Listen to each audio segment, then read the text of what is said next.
일단 기본이 다 이거 끼고 있으니까 맞아요. 일단 이렇게 하시고 한 다음에 서구권 사회에서도 예를 들면 이미 1700년대 이럴 때도 요즘 애들이 과잉보호를 받고 자라고 심지어 젊은 세대들은 형광계마저도 안 하는 게 많대요. 네. 모든 게 불확실하잖아요. 성인용품 확실하지 않습니까? 그 다음에 아니 근데 진짜로 확실해요. 확실하죠. 저는 네. 춘코님 의견 동의합니다. 잡담이 세상을 구한다. 안녕하세요. 난리지휘원의 위원장 곽범입니다. 요즘 난리난 밈이 있습니다. 젠지 스테어라고. Hey, how's it going? Welcome to As the Tables Turn. How are you today?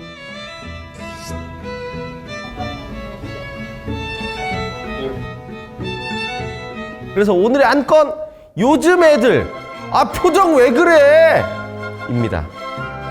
저와 함께 오늘 아주 사소한 잡담부터 고급진 지식까지 함께 나눠주실 위원님들 두 분을 소개할 텐데요. 뭐가 먼저 하실지? 자, 나의 서열을 깨트리겠습니다. 네. 안녕하세요. 저는 철학 콘텐츠 만들고 또 철학 책 쓰면서 살아가고 있는 작가 춘코라고 합니다. 오, 춘코님. 네. 그럼 나이가 혹시 어떻게 해요? 저는 95년생입니다. 95년생이면 은지보다 살짝 앞이에요. 격변의 시대를 그래도 어느 정도 네네네, 그렇습니다. 네. 자기소개 좀 부탁드리겠습니다. 안녕하십니까. 멸종위기 1급 토종문화심리학자 한민입니다. 반갑습니다. 아니 근데 이게 궁금한 게 문화심리학이 뭔지 먼저 좀 네네네. 설명을 해주시면. 심리학의 분야가 되게 다양한데요. 네. 문화심리학은 문화에 따라서 사람들의 마음이 달리 구성될 수 있다. 다르게 만들어질 수 있다. 크게는 동양과 서양, 작게는 동양 내에서 한국과 일본, 중국, 서양 내에서 이런 차이들을 보는 분야라고 생각하시면 되겠습니다. 그러면은 가르쳐 오신 지가 얼마나? 제가 2006년에 첫 강의를 했으니까 이제 거의 20년 가까이 19년 차입니다. 확실히 느끼셨나요? 교수님도 빤히 막 쳐다본다거나 네네네. 대답을 안 한다거나 불만을 약간 얼굴에 드러낸다거나 어떤 이런 것들. 제가 느끼기로는 한 2016년, 7년 정도부터 좀 차이가 나타나는 것 같아요. 제일 다른 게 수업 시간에 공지 같은 걸 하지 않습니까? 과제나 시험 일정 이런 거 얘기하면은 예전 같았으면은 교수님이 얘기할 때 이렇게 듣고 자기들끼리 야 뭐래 이렇게 얘기를 하고 넘어가는 게 많았다면 한 40명 중에 25명이 앞으로 나와가지고 그 질문을 합니다. 뭐라고요? 지금 말씀하신 거 다시 한번 얘기해 달라고. 시험 범위라면은 시험 범위 어디까지예요? 다 줄을 서 있다가 다 그 질문을 하는 거예요. 약간 어떤 사회성이 떨어진 건가? 서로 쑥덕쑥덕 하는 게 잘 안 되는. 어떤 대규모 커뮤니케이션이 좀 익숙하지 않다?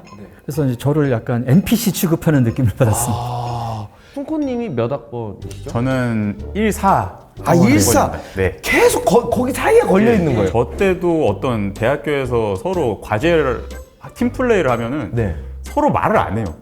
서로? 네, 다들 서로 말을 안 하고 그냥 누군가 한 명이 그냥 총대 메고 한 명이 거의 다 하는 경우도 많고 저도 그래서 이거 젠지 스테어가 남 얘기 같이 느껴지진 않거든요. 네. 솔직히 요즘에 일단 지하철 같은 데서 저도 가끔씩 막 헷갈려서 환승하고 그러면은 좀 이렇게 젊으신 분들한테 이렇게 여쭤보면은 일단 기본이 다 이거 끼고 있으니까 맞아요. 일단 이렇게 하시고 한 다음에 그게 기본 인사예요, 요즘. 이게 한 3초 걸리는 거죠, 약간. 약간 바로 딱 나오기가 어려운. 야, 이게 그러면 젠지 스테어라는 게 사실 밈으로 볼 수도 있는데 심리학적으로는 이거를 두 분 어떻게 분석을 하고 계시는지. 사람들의 시선에는 의미라는 게 있거든요. 네. 사실 이제 인간의 의사소통 중에 한 92, 3%가 비언어적 소통이라고 얘기를 합니다. 눈빛과 몸짓과 몸짓과 이런. 어조 이런 태도.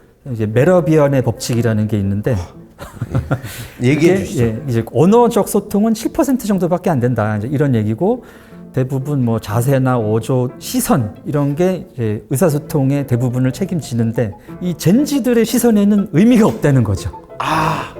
그러면 그 93%가 애매해지는 거네요. 그렇죠. 그러니까 왜 이런 눈으로 나를 보지? 그러니까 이제 그런 의사소통에 익숙한 기성세대 입장에서는 얘네들이 나를 무시하나?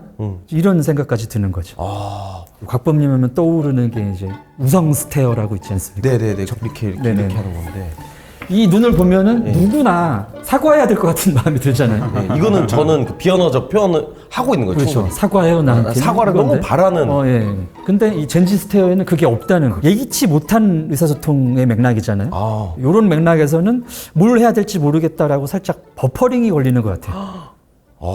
그러니까 이게 저희 와이프가 얼마 전에 편의점에 갔는데 그 음료수를 하나 사서 네네. 내려놨대요.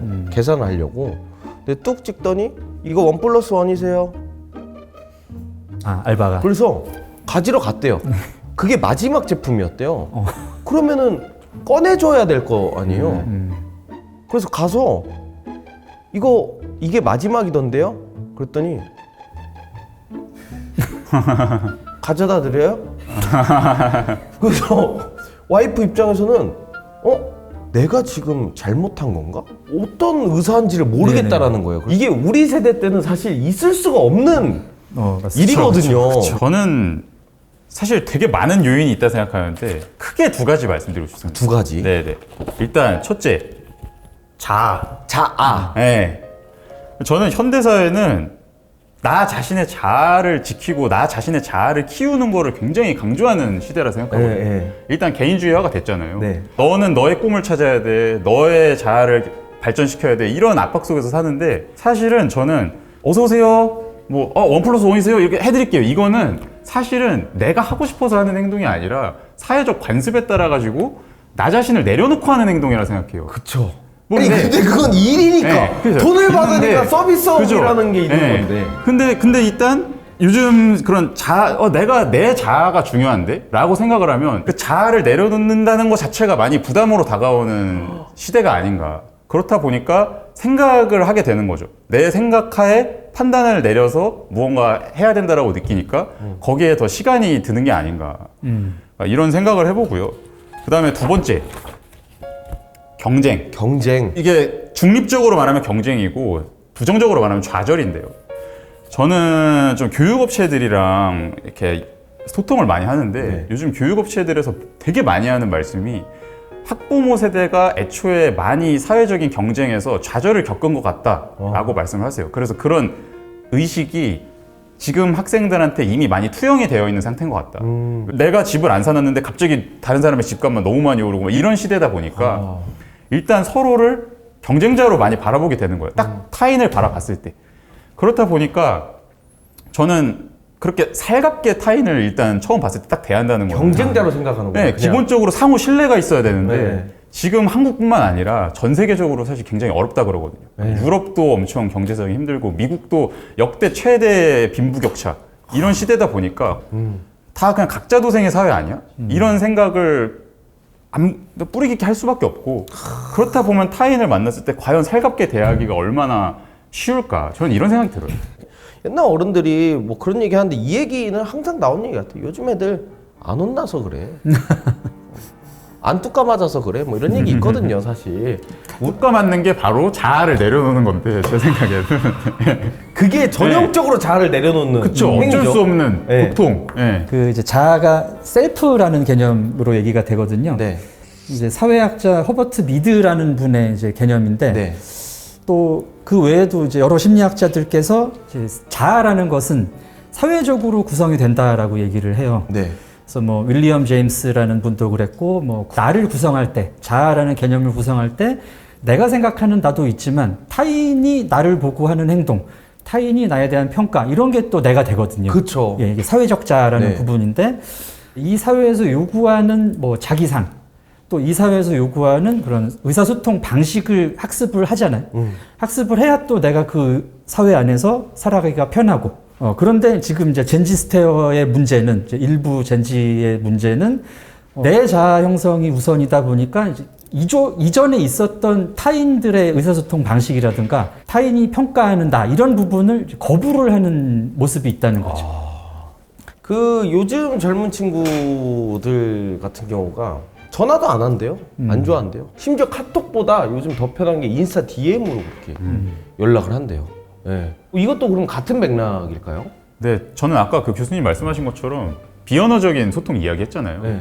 전화는 저도 솔직히 전화하는 거 좀 부담스러워하거든요. 나도 근데 좀 그래요? 이게 그냥 전화의 특징은 비언어적인 그 추론할 수 있는 힌트들이 더 적어요. 대면 소통보다도 오히려 차라리 얼굴이라도 보고 말하면 표정이라도 알 수 있고 그런데 네. 전화는 순전히 목소리밖에 없잖아요. 네. 그러니까 정보가 더 없고 그래서 오히려 훨씬 더 어려워하는 것 같고 차라리 그냥 대면이 난 것 같고 그것보다는 문자는 아예 내가 생각할 시간이 있으니까 그게 제일 나은 것 같고 좀 그래요. 교수님 생각 어떻습니까? 사실 전화는 저도 별로 안 좋아합니다. 이거는 전 세대가 저는- 관통 통일됐네요. 네. 네. 저는 X세대인데. 네. X부터 네네네. Z세대까지 전화는 싫어한다. 네. 저 근데 한두 살 형님들부터는 근데 전화를 하세요. 제가 이제 뭐 무슨 교수님보다 세대 차이 느껴지시죠? 한두 살 위부터 바뀌었다고요? 꼰대들 진짜. 그러면 뭐 작가님은 독일에서 공부를 하셨고 네네. 혹시 그러면 외국에서 느낀 젠지들도 이런 특징이 보이던가요? 저는 젠지들이랑 많이 소통을 했었는데 네. 막 그때 한창 케이팝 이런 게 계속 인기니까 네. 막 대학교 1학년 이런 친구들이 저는 뭐 석사생인데 네. 한국어 배우고 싶어서 서로 막 교류하고 그런 기회가 많았거든요. 네네. 저는 많이 봤는데 비슷합니다. 근데 애초에 이 밈 자체가 해외에서 나온 거잖아요. 네. 근데 해외에서 저는 왜 이런 밈이 나왔을까 생각했을 때 해외가 오히려 더 해외는 좀 명확하게 직설적으로 의사소통을 하는 문화인 나라들이 있잖아요. 그냥 일단 기본적으로 네. 엘리베이터 타면 스몰 토크 네, 시작이잖아요. 그렇죠. 네. 미국은 특히 그렇고 네. 거기는 말을 안 하는 게 그러니까 더 이상한 거죠. 어. 서구권 사회에서도 예를 들면 이미 1700년대 이럴 때도 요즘 애들이 너무 과잉 보호를 받고 자라고 그렇다 보니까 좀 자기 자신이 즉석에서 어떤 일을 딱 빠릿빠릿하게 성취해내고 그런 능력이 떨어질 수 있다라는 주장이 있었어요. 1700년대. 1700년대 이미. 그러니까 그때는 이제 철학자 루소가 그런 주장을 했는데, 에밀이라는 교육에 대해서 다룬 굉장히 유명한 책인데. 루소는 알아요. 네네네. 이 사람이 주장하는 게 이와 관련해서 크게 두 가지예요. 첫째는 과잉보호고, 과잉보.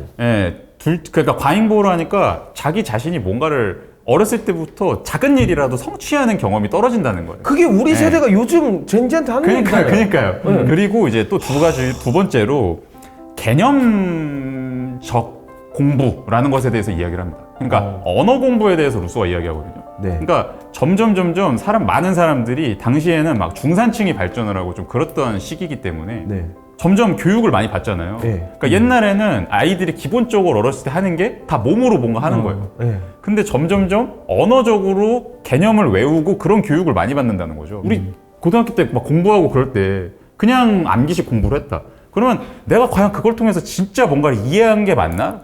성취감의 경험 자체가 되게 없을 수가 있거든요. 네네. 그렇다 보니까 그런 경험이 자꾸 누적되다 보면 내가 즉석에서 나의 능력을 통해서 상황에 해결해야 될 것들을 빠릿빠릿하게 해결하는 능력이 떨어질 수 있다는 거죠. 그런 주장을 이미 사실 1700년대부터 다른 사회에서도 했다. 그때부터 이렇게 제기가 됐던 거라면 지금쯤 우리 세대는 다 혼자 살아야 되는 대화도 없이 혼자 살아야 네네네. 되는데 나름 잘 살고 있거든요. 네, 지금. 맞아요. 저는 그 스마트폰이 보급되고 나서 조금 어떤 이런 게 조금 더 심해졌다라는 생각이 들어요. 근데 얼마 전에 다들 아시겠지만 네팔에서 SNS를 차단하면서 그 세대는 온라인 소통이 그만큼 중요한 거다 뭐 얘기를 했는데 무조건 나쁘다고만 할 수 없지 않을까 싶은데 저도 동의합니다. 사실은 사회적으로 소통하는 방식 자체가 바뀌는 거고 우리가 꼭 대면 소통이 앞으로도 100년 후에도 200년 후에도 계속 기본 컨셉으로 가져가야 될까? 아닐 수도 있잖아요. 그쵸. 사회가 변하면서 네. 얼마든지 달라질 수 있는 거고 그래서 저는 그 옛날에 TV가 등장하고 영화가 등장하고 그랬을 때도 발터 베냐민이라는 철학자 같은 경우는 발터 베냐민 씨요. 네네. 네. 그게 오히려 당시에 그 복제 기술이 등장한 거잖아요. 사진도 포함해서 원본이라는 게 사라지고 이 세상이 다 그냥 복제된 것들로 가득하게 되는 건가? 근데 베냐민 같은 경우는 오히려 왜 우리가 원본을 존중해야 돼? 이런 역발상을 한 거예요. 네. 이게 시대가 변하는 거다. 우리는 더 이상 어떤 하나의 대상이 갖는 특별한 가치 그런 거를 지금까지 가스라이팅 당한 걸 수도 있잖아요. 네. 왕이니까 존중해야 돼 이런 걸일 수도 있는데 복제 기술을 통해서 수많은 그 사람들의 사진 이런 것들이 전파가 되면서 그냥 저 사람도 한 명의 사람일 수도 있는데 이런 식으로 약간 그 가치를 격화시켜서 보면서 이게 오히려 혁명적인 가능성을 갖게 된다. 이런 식으로 보기도 했거든요. 저는 젠지 스테어도 그런 각도에서 본다면 꼭 나쁘게 볼 건 아니지 않나 또 싶기도 해요. 네. 그러니까 이게 지금 말씀하시는 것들이 이 대화의 방향이 좀 달라질 수 있다라는 거잖아요. 방법이 달라질 수 있다라는 거잖아요. 네네네. 대한민국의 크크와 크크크 크흐흐흐흐흐흐흐흐흐흐 이게 좀 욕도 그렇고. 네, 이게 다르더라고요. 네네네. 이게 이거는 기분이 상한데요. 비웃은 것 같다. 이것도 크 하나도 안 된대요. 그 하나는 안 크 돼요. 하나 안 돼요. 네네. 크를 붙일 거면 크크. 진짜 빵 터진 거는 뭐 6개 이상. 크크크크크크. 네. 이게 지금 이미 우리 세대들 안에서 이미 어떤 대화의 방법들 그리고 암묵적인 룰들이 좀 생겨나고 있는 걸 수도 있는 것 같아요. 기본적으로는 동의합니다. 한 가지 말씀드리고 싶은 부분이 이제 심리학자 에릭슨이라는 분이 계신데 오늘 여러분들 많이 데리고 오셨네요. 네네. 에릭슨이라는 분이 그 생애 주기에 따른 발달 단계를 제시를 했거든요. 네. 그러니까 청년기죠. 그러니까 사회에 진출을 하셔서 한 20, 30대 정도 되는 분들의 이루어야 될 과제가 이제 친밀감 대 고립. 친밀감 대 고립의 균형을 맞추는 것이 중요하다라고 네. 봤거든요. 네. 이게 무슨 말씀인가 하면 청년들은 이제 사회에 진출하기 전까지는 부모님하고 주로 살고 그렇죠. 또 학교 다니면서 선생님하고 친구들 정도만 상호작용을 하잖아요. 네. 그래서 이 상호작용 기술이 굉장히 낮을 수밖에 없습니다, 일단은. 근데 독립된 개인으로서 사회생활을 하다 보면은 여러 계층의, 여러 연령대, 여러 세대. 불편한 대로 소통해야 그렇죠. 되고. 네. 불편한데도 불구하고 내가 소통을 해야 되잖아요. 네. 그래서 그 소통의 기술을 익히는 것이 친밀감입니다. 그러니까 내가 새로운 역할을 배우고 뭐 취업을 해가지고 뭐 막내부터 시작을 해서 또는 뭐 남자친구 여자친구를 사귀어가지고 그런 로맨틱한 관계도 안 해본 거니까 네. 처음에는 다 낯설고 네. 어려울 수밖에 없죠. 본인의 자아라든지 이런 뭐 창의성 이런 쪽만 강조를 하게 되면은 자기는 이제 고립될 수밖에 없다는 거죠. 근데 어느 정도는 기존 사회의 어법을 이해는 할 필요가 있지 않을까. 네. 저는 그렇게 생각합니다. 네네. 제 딸들이 14년생, 15년생이니까 이제 새로운 세대, 새로운 제너레이션인데 알파 세대라고 하는. 다음이 알파예요. 네네.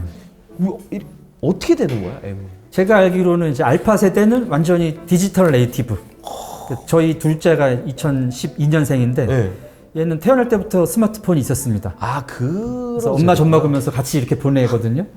그래서 얘는 모든 영상 기기를 보면은 터치를 하려고 그래요. 맞아. 네, 어렸을 때부터. 안 알려줬는데 저희 딸도 그 식당 가면 이렇게 틀어주잖아요. 밥 네. 먹을 때 되게 작은 아이가 몇 번 보더니 광고 건너뛰기를 이거를 알더라고. 이거를 자연스럽게. 영재. 또 생각해 보면은 그 기성세대들은 항상 세상이 나빠진다고 좀 인식을 하시거든요. 네. 뭐 이제 정이 다 없어졌다. 옛날이 더 살기 좋았다라는 식으로 얘기를 많이 하시는데 네. 객관적인 그 지표나 이제 삶의 조건들을 이렇게 물질적 조건들, 뭐 정서적 조건들도 마찬가지로 따져 보면은 그렇지 않거든요. 맞아요. 세상은 점점 나아져 왔습니다. 네. 삶의 질 자체가 다르잖아요, 사실. 그렇죠. 네. 그래서 두 번째 주제, 연애도 하기 싫고 그냥 우울해. 나 우울해. 주로 만나면 뭐 여자친구 얘기하고 남자친구 얘기하고 예. 이런 게 많았다면 연애에 대한 관심도가 좀 줄어든 것 같다라는 느낌을 좀 받는데 왜 거부할까요? 쾌락거리가 너무 많다 세상에. 특히 말초적 쾌락을 줄 수 있는 거는 그러니까 연애는 저는 크게 말초적 쾌락이랑 그런 장기간 지속되면서 서로 유대를 쌓으면서 얻는 그런 고차원적인 쾌락이 같이 있다 생각하거든요. 네네. 근데 일단 그 중에 절반은 대체가 되는 거예요. 다른 걸로.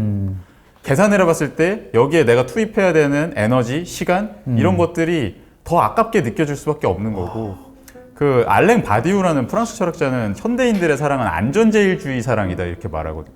안전주의. 그러니까 현대인들은 리스크를 계산하는 그런 관점에 굉장히 익숙해져 있기 때문에 옛날 사람들은 사실 뭐 모르고 그냥 했어요.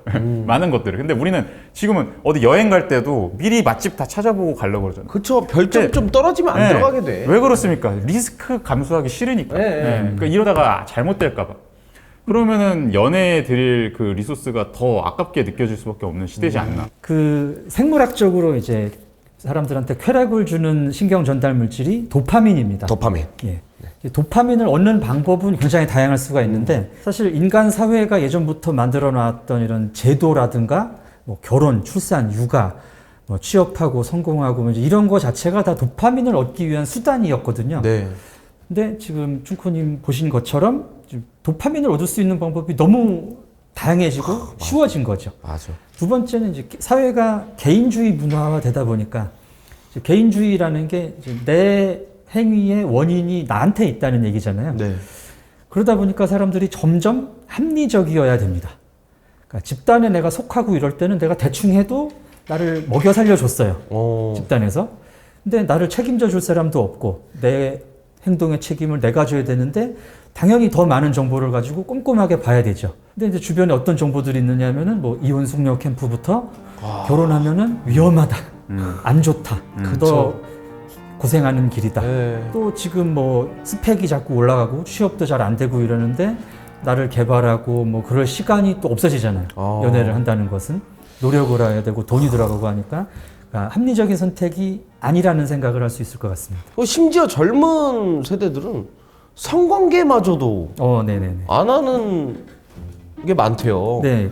저희 때를 또 빗대어 얘기하자면 저는 격변의 시대, 네. 나이트 시대가 마지막 세대였어요. 그렇죠.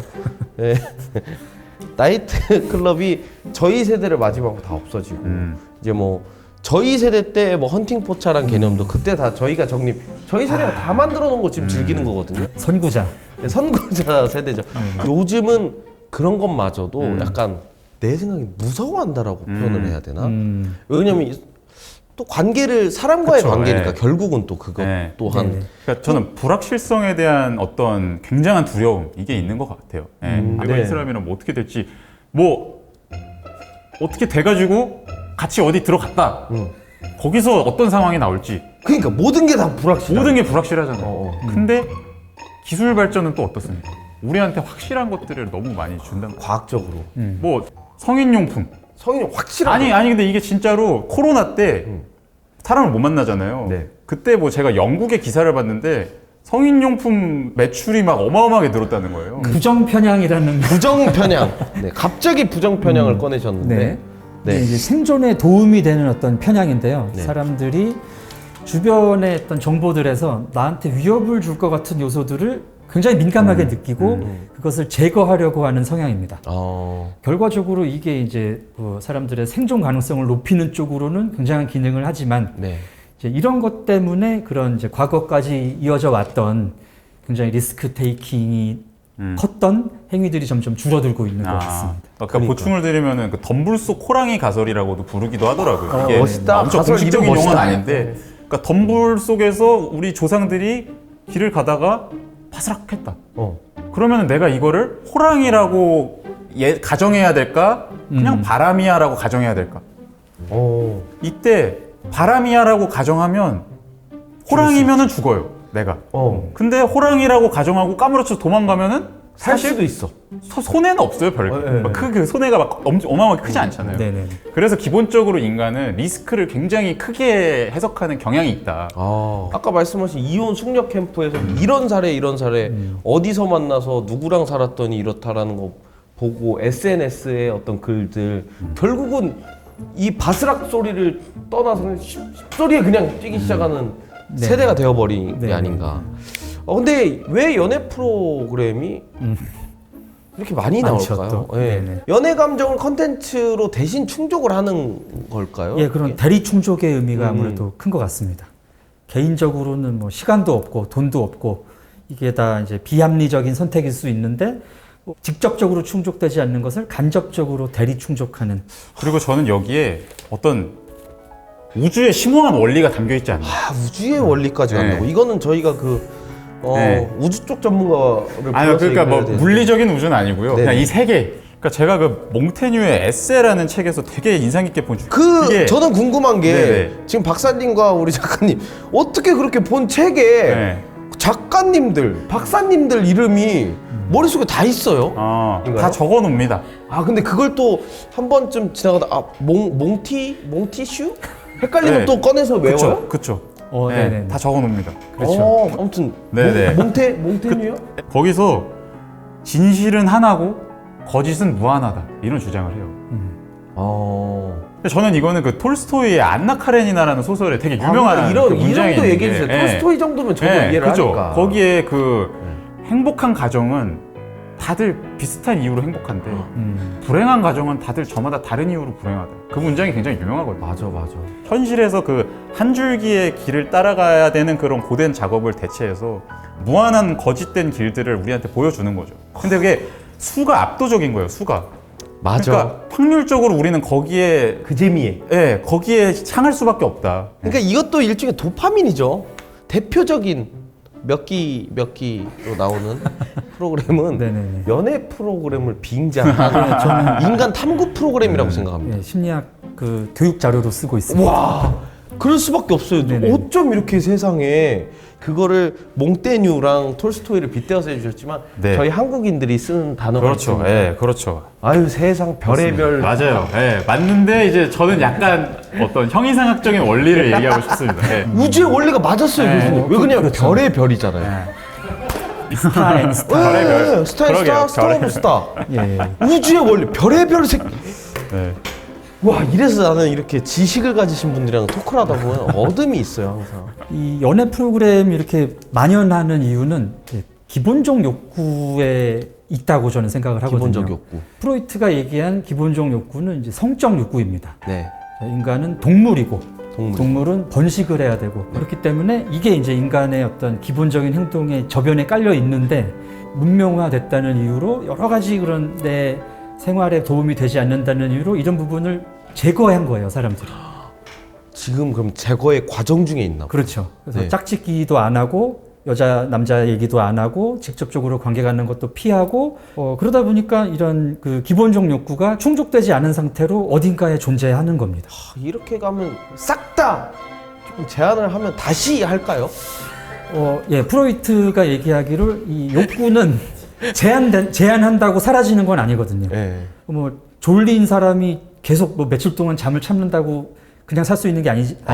맞아. 네, 이런 성적인 욕구도 분명히 존재하는데 그래서 충족을 안 하는 상태로는 사람들이 계속 갈 수는 없다. 갈 순 없다. 예, 뭐 몇십 년 정도는 갈 수 있겠죠. 네. 근데 이게 계속 세대를 거듭하고 이러면은 다시 그런 뭐 소위 말해서 짝짓기라든지 네. 이런 1차적인 교류, 육체적 교류에 대한 욕구도 언젠가 다시 나올 수 있지 않을까. 맞습니다. 그리고 이제 그때까지 이게 이제 왜곡된 형태로 나오지 않을까를 조금 경계를 해야 되죠. 네, 그러니까 이거를 정상적인 해소하거나. 방법으로 내가 클럽 가서 네. 어떻게 왔어요? 혼자 왔어요? 뭐 이런 얘기부터 시작을 해가지고 안 해보신 저는 안 해본 적이 안 없어요. 해보신 티가 좀 나서 네. 한 번도 해본 적이 없어요. 뭐라고 한다고? 아니. 이렇게 하신다고요 방금? 아니. 이렇게 어디서 오셨? 제가 해본 적이 없었어요. 저는 그 자만추로 자연스럽게. 그럼에도 불구하고 인간이 꼭 연애를 해야 되는 이유는 뭘까요? 네, 철학적으로, 심리학적으로. 제가 먼저 질문을 드리고 싶은 게 사랑이 아니었다면 배울 수 없었던 것을 배웠던 경험이 있으시지 않나요? 네. 네. 지금 노래를 부르신 건가요? 굉장히 좋은 가사 같은데. 뭐라고 하셨죠? 사랑은. 그러니까 사랑을 통해서 사랑이 아니었다면 배우지 못했을 것을 배운 적이 있으시지 않나요? 그 사람과 함께 하고 싶은데 사실 그 안에는 내 맘대로 할 수 없고 내가 하기 싫은 것들도 되게 많잖아요. 그쵸. 근데 그럼에도 불구하고 그 사람과 계속 함께 있어보는 그런 경험이 나라는 울타리 바깥으로 나가보는 경험이라는 점에서 저 바깥 세계엔 이런 게 있구나 하면서 나의 자아를 더 확장시킬 수 있는 경험이 아닌가. 그런 의미에서 사랑은 꼭 해볼 만한 가치가 있는 경험이다. 이렇게 저는 생각합니다. 이게 무슨 연애 뭐 이런 걸 떠나서 내 자아 발전의 어떤 도구로도 충분히 훌륭하다. 네. 내가 지금까지 생각한 거는 내가 사회적 경험도 다른 사람을 만난 경험도 굉장히 일천한 상태에서 알고 있는 나잖아요.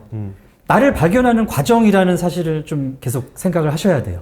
요즘 친구들이 연애도 안 하지만 아픈 사람도 굉장히 많대요. 정신과를 많이 찾는다고 하던데. 근데 예전부터 그건 있었어요. 정신과를 찾는 거는 저는 긍정적인 어떤 사회의 태도라고 생각해요. 어떤 감기 때문에 병을 찾는 것처럼 잘 찾는 건 저는 좋은 어떤 네네. 자세라고 생각하는데 왜 요즘 이렇게 정신과를 많이들 갈까요? 젊은 친구들이. 최근에 늘어나고 있는 이제 정신장애가 불안장애와 우울장애가 대표적인데요. 네. 불안이라는 것은 그 위험이 근처에 있다라는 데서 오는 느낌입니다. 그래서 현대 사회가 이제 불확실성이 점점 커지고 있기 때문에 불안을 느끼고 나아갈 방향을 이제 찾지 못하는 사람이 많아진다는 걸로 볼 수가 있을 것 같고요. 네. 또 이제 우울하다는 얘기는 그 상실에 대한 반응이거든요. 그러니까 뭔가를 내가 잃어버렸을 때 사람들이 이제 슬픔과 우울 그리고 무기력을 경험을 하는데 이거는 이제 현대인들이 내가 가지고 있는 뭔가를 잃어버렸다는 생각을 많이 하는 게 아닌가. 그게 이제 저는 살아갈 이유 또는 이제 목표라고 보거든요. 특히 이제 한국 사람들이 그 목표를 굉장히 이제 남들이 설정해 놓은 목표. 맞아. 예. 이거를 이제 추구하는 경향이 많이 네. 있죠. 그래서 뭐 연봉 얼마, 맞아. 대학은 어디 나와야 되고, 맞아. 집은 어디에 몇 평짜리 사야 되고. 그래서 뭐 그 인터넷 커뮤니티 같은 데 보시면은 굉장히 이런 평균이 높게 설정이 되어 있습니다. 너무 높아요. 네네네. 네. 다 막 월수 500 이상 버는 것 같고, 네. 다 막 좀 강남에 아파트 한 채씩 있는 것 다 같은데. 집에 서울에 이 많은 집 네네. 나는 없거든요. 내 그렇죠. 집에 없는데. 거기에서 이제 이런 상실감을 느끼는 거죠. 네. 실제 내가 가진 것을 잃어버린 건 아니지만 내가 도달해야 될 목표 또는 남들은 다 도달해 있는데 나는 거기 가지 못할 것 같다는 것이 이제 우울감, 무기력감으로 연결이 되는 게 아닌가 그렇게 보고 있습니다. 그러니까 너무 획일화돼 있어요. 꿈이. 맞아요. 저 외국 보면은 뭐 어떻게 그냥 행복하게 살기 이런 게 꿈인 사람들도 있는데 우리는 무조건 대기업 취직, 어디 동네 아파트 한 채. 이게 너무 꿈이 획일화돼 있는 게 저는 조금. 네. 예. 저도 완전 동의하고요. 획일화라는 거는 근데 전 세계적으로 나타나고 있는 현상인데, 근데 한국 같은 경우는 특히 더 심한 것도 있는 것 같고요. 옛날부터 교육적인 문제도 있었고, 단일 민족 이런 걸 강조하기도 했었고, 다 똑같은 아파트 지어놓고 살아가는 것도 그렇고. 근데 문제는 이 현대사회에서 돈이라는 거는 너무 명확한 수치로 나타나는 거고, 그건 해석자의 역할이 없어요, 사실. 없어요. 내가 주체로서 발휘할 수 있는 역할이 없고, 네. 그냥 주어진 틀을 받아들이면서 살아가야 되다 보니까 거기서 승리자가 될 수 있는 일부 사람들 제외하고는 나머지 사람들 다 똑같이 그냥 패배자가 된다는 느낌으로 살아가는 게 좀 많이 불안하고 우울하게 만드는 것 같아요. ADHD 환자들도 많대요. 네. 이게 할 일이 너무 많아서 그런 건가요? 주입되는 게 너무 많아서 막 이거 해야 되는데 또 예, 이거 하려고 했는데 지금 내 마음은 게임하고 싶어. 네네네. 쏟아지는 정보의 양이 사람이 처리할 수 있는 한계를 넘었습니다. 그래서 거기서 이제 내가 꽂히는 게 굉장히 많을 수밖에 없고 거기서 내 우선순위, 목표를 정해놓지 못한 사람들은 계속 여기저기 쏠릴 수밖에 없죠. 보드리아르라는 철학자가 이야기했듯이 그러니까 시뮬라시움 들어보시지 않았습니까? 그러니까 시뮬레이션이죠. 시뮬레이션인데 어떤 가상의 것들이 그러니까 복제된 것들이 오히려 더 강한 실제성을 얻게 되는 사회라는 거예요. 그러니까 예를 들면 명품 이런 게 그렇죠. 명품이란 이미지는 사실 어디 물질로서 존재하는 게 아니잖아요. 그렇죠. 그건 어딘가 가상으로 존재하는 건데 우리는 그거의 영향력을 너무나 많이 받고 살아가는 거죠. 가상적인 건 너무 쉽게 너무 많아질 수 있다 보니까 그거를 다 처리하는데 우리는 많은 힘듦을 겪고 있는 게 아닐까. 또 지금 뭐 정신질환이 좀 많고 뭐 이렇다고 하는데 또 다른 세대에도 네네네. 이런 증상을 보였던 세대들이 있다고요. 예, 네. 일단 정신적인 문제에 대해서 이렇게 이슈화되기 시작한 게 그렇게 오래되지는 않았습니다. 적어도 산업혁명 이후, 프랑스 대혁명 이후 이제 그 정도 시기부터 이제 정신적인 문제에 대한 이제 관심들이 커졌는데 그때 이제 나타난 병명으로 조발성 치매라는 게 있거든요. 조발성이요. 예, 좀 일찍 발견됐다. 일찍 네. 발병된 치매. 네. 그래서 이게 당시 청년들이 굉장히 이제 우울하고 불안하고 이제 정신 없고 자기가 누군지도 모르겠고 이제 요새 말로 하면은 이 병명이 조현병입니다. 아, 그게 조현병이에요. 예, 조현병의 이제 최초의 진단명인데 이 당시에 이제 사회가 굉장히 격변기였기 때문에 네. 청년들이 이제 적응이 너무 힘든 거죠. 뭐 밭일하고 농사 짓던 집안이었는데 갑자기. 도시로 와가지고 공장일 해야 되고 네네. 근데 공장에서 일하고 돌아와 보면은 친구도 없고 아는 사람도 없고 아파트에서 혼자 사는데 뭐 위로받을 데도 없고 하다 보니까 이제 정신에 무리가 가는 현상이죠. 그래서 지금 이제 1950년대 이후로 뭐 우리나라는 사회 변화 속도가 더 빨랐기 때문에 네. 더 이게 더 급하게 나오고 있는 게 아닌가 볼 수 있을 것 같습니다. 네. 우울증 같은 경우도 이제 제가 90년대 중반부터 대학을 다니는데 그때 교수님들이 말씀하시기는 한국 사람들은 우울증이 안 걸려 이런 얘기를 하셨거든요. 저도 이 얘기를 네네네. 어릴 때 얼핏 들었었던 기억이 있어요. 네네. 한국 사람들은 참 그래도 건강해. 네네. 우울증 잘 안 걸려 이랬는데 그게 제가 듣고 자란 세대고 저도 들었거든요. 맞습니다. 네. 네. 지금 뭐 짧게 뭐 2, 30년 안에 그렇죠. 갑자기 우울증이 많은 네. 어떤 나라가 되어 버렸어요. 뭐 네. 자살률도 막 급격히 올라가 버렸고. 네, 그때는 이제 사람들이 우울함을 느끼고 무기력함을 느끼는 것 자체가 좀 금기되는 측면이 있었죠, 사회적으로. 네가 이제 정신력이 약해서 그래. 맞아. 네네. 좀 쉬면 나. 쉬면 나. 라든지. 이제 그렇기 때문에 진단할 생각도 안 했던 거죠. 그걸 못 버텨 이 새끼야. 네네네. 그런 라는 어떤 사회적 어떤 그게 있었죠. 네네. 이것도 못 버티면서 뭘 하려 그래? 라는 그런 말도 안 되는 문화죠. 그렇죠. 예. 우리가 개발 시대를 겪었기 때문에 또 네네. 있을 수밖에 없는 분위기긴 했는데 예. 2000년대 이후에 이제 개인에 대한 관심이 커지고 정신의학에 대한 또 지식들이 다 올라가고 하면서 그때부터 이제 폭발적으로 진단이 되기 시작했습니다. 맞습니다. 그렇게 된 이유 중 하나를 예상을 해보자면 우리는 오히려 놀거나 쉬면 막 죄책감이 들어요. 학자들은 신자유주의 이런 거 얘기 많이 하는데 그러니까 각 개인이 각자 도생하면서 자유롭게 경제활동하면서 내가 성공해야 되는 그런 시대에서 살아가다 보니 과거에는 그러니까 위에서 시킨 일만 하면 됐는데 이제는 막 자유를 줘요, 사람들. 그게 더 기업들도 효율적이라고 생각하고 대신에 분위기를 너가 열심히 일해서 너가 성공해야 돼 이 메시지를 계속 불어넣어줘요. 한국의 한병철이라는 철학자도 그런 주장을 많이 하거든요. 성과사회라는 표현을 우리는 그런 개인이 성과를 내지 않으면 그러니까 존재의 의미를 상실하는 그런 마치 그런 것처럼 느껴지는 사회에 살고 있기 때문에 계속 자신을 채찍질한다는 건데 만약에 우리가 정말로 휴식 시간을 풍성하게 잘 보내면 갓생을 살려는 압박을 받을까?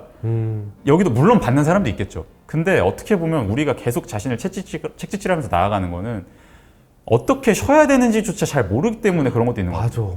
그러니까 쉴 때 우리한테 제공되는 것들은 이 시대에 뭐 릴스 보고 막 쇼츠 보고 이런 것들인데 본능적으로 이거 좀 아닌데라는 거 알잖아요. 네. 그러니까 시간 낭비하고 있다라는 거 알고 그러니까 이럴 거면 그냥 차라리 일이나 하고 돈이나 벌자.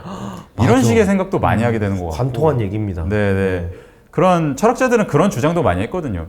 너가 아무것도 안 하고 있을 때 사실은 지루함을 느낄 때 너는 너 자신을 마주하게 된다. 근데 너 자신을 마주하게 되는 게 사실은 되게 부담스러운 일이기 때문에 우리는 자꾸 그걸 안 하려고 한다. 피하려고 한다. 예. 그런 효과도 좀 있는 것 같아요. 요 맥락에서 그 한국의 그런 이제 문화적 배경에 대한 말씀을 좀 드리고 싶은데요. 이 부분은 이제 국내 학자의 이론을 가지고 말씀을 드려보겠습니다. 문화심리학자 한민이라는 분이 네네. 계신데 드디어 나올 분이 대한민국의- 나오셨네요. 네. 대한민국의 문화가 현대사의 모든 시간들이 우리가 어떤 표준에 도달해야 된다라는 이제 목표가 있었던 시기가 90년대 중반 정도까지 있었습니다. 네네. 그래서 뭐 우리가 뭐 산업도 하나도 없었고 우리가 제조업을 해야 된다, 뭐 화학을 해야 된다, 선박을 해야 된다. 예, 뭐 표준에 도달하기 위한 그래서 이제 개인의 삶에도 이게 강조가 많이 됐죠. 네. 그래서 뭐 4인 가족, 뭐 차는 몇 cc, 뭐 몇 평짜리, 맞아. 뭐 이런 이제 삶의 목표를 가지고 살아왔던 거예요. 네. 97년에 있었던 사건이 IMF라는 IMF. 사건이 있는데 이때 이제 사람들이 체감을 한 것이 우리가 그토록 만들어 왔던 표준화된 사회가 나를 지켜주지 못한다. 그래서 이때부터는 이제 생존이라는 가치가 최우선이 됩니다. 그래서 전반적으로 한국 사회의 이제 현대사는 개인이 나의 삶에 대해서, 자기에 대해서 생각할 여지가 상당히 부족했던 게 사실이죠. 제가 생각하기엔 자아에 대한 성찰이 없다라는 것 자체가 사회적으로 반드시 문제가 되진 않는 것 같아요. 옛날 사람들은 사실 지금보다도 훨씬 더 집단주의적으로 사는 경우도 있었으니까. 그렇죠. 자기 생각을 드러내지 못하니까. 예. 근데 이제 현대 사회가 문제인 거는 여러 가지 제도나 문화나 이런 것들은 다 개인주의로 바뀌어가는데 그런 상황에서 여전히 우리는 자기에 대해서 생각할 겨를이 없다 보니까 그 사회적인 환경이랑 그 개인이 처한 상황 사이가 불일치하는 거죠. 예. 차라리 그냥 사회가 전체적으로 다 너네 가족 중심으로 살아, 종교에 귀의하고 살아 이렇게 됐으면은 그렇게 지금도 그런 사회가 많잖아요. 근데 우리 사회는 개인주의적인 제도는 굉장히 빠르게 받아들였는데 그런 문화에 대해서 생각해 볼 시간은 없었다. 이런 게 있는 것 같아요. 아직 이게 속도가 안 맞는 맞습니다. 상황이구나. 너무 빨리 네. 우리가 변해왔던 것도 네. 있고 또 부모 세대의 경험과 지금 이제 젠지 이후의 경험이 너무 다른 것도 또 이유죠. 그렇죠. 옛날 철학자나 사회심리학자들이 요즘 젠지들을 보면 뭐라고 했을까요?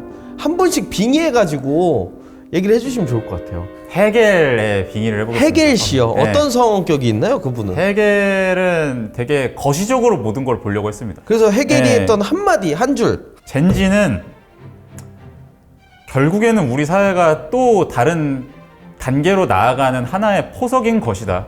이상한 게 아니다. 이렇게 바라봤을 것 같아요. 네. 네. 헤겔 씨의 이야기였습니다. 네, 그러면 또 교수님. 예, 저는 프랑스 정신역동 이론가 자크 라캉의 얘기를 자강강요. 자크 라캉. 라강 씨. 예, 예. 인간은 타인의 욕망을 욕망한다. 스마트폰 같은 기기를 가지고 수많은 타인의 욕망들을 보는데 이게 내 욕망일 필요는 없다. 이 말씀을 드리고 싶습니다. 자기 삶을 살았으면 좋겠다. 너무 비교하고 뭐 쫓아가는 인생보단 자기의 인생을 살아. 그리고 젠지는 또 다음 세대를 위한 어떤 그 스텝 바이 스텝 중에 하나다. 네. 오늘 회의는 딱 여기까지 하도록 하겠습니다. 오늘 너무 즐거웠습니다. 일어나시죠. 네. 자, 여기까지. 감사합니다. 네.